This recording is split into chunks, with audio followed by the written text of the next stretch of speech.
Yun oh. Update tayo mga sir. Ngayon, January 10. Nandito tayo sa may along SLEX. Ano nga ba yung SLEX? South Luzon Expressway. So ayun, tambay muna tayo rito. Gawa ng malakas ang ulan sa labas. Sa labas, bakit ko nasabi sa labas? Nasa ilalim tayo ng tulay eh. South Luzon Expressway to. Skyway no, nasa taas. Alam nyo, kapag ka dumaraan yung mga malalaking sasakyan gaya ng ganito, yan, tsaka yun, lalo't mabibilis. Kahit solid yung konkreto ng kalsada na kinatatayuan ko, kahit sa mga tulay, minsan na-experience ko yun, nayayanig yung lupa, pre. Parang feeling mo baga lumilindol.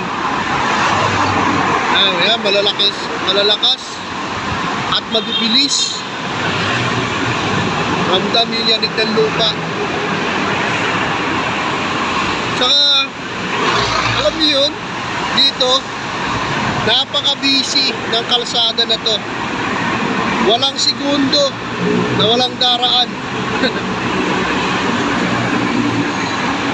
Dami, no? Dami sasakyan. Nagkalat.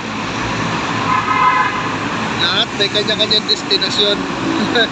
Saan ba sila paroroon? Ayun lang. Bali, napatambay lang naman ako dito saglit. Kung nasaan to, ayan, kung familiar kayo sa Caltex na yan, southbound yan eh. Southbound, ito yung northbound ng SLEX.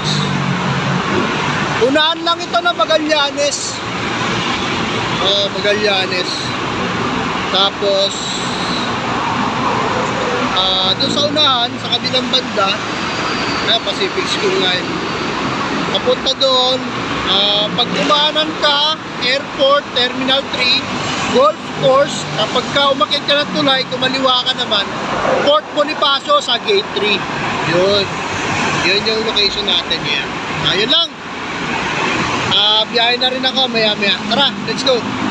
Bye-bye!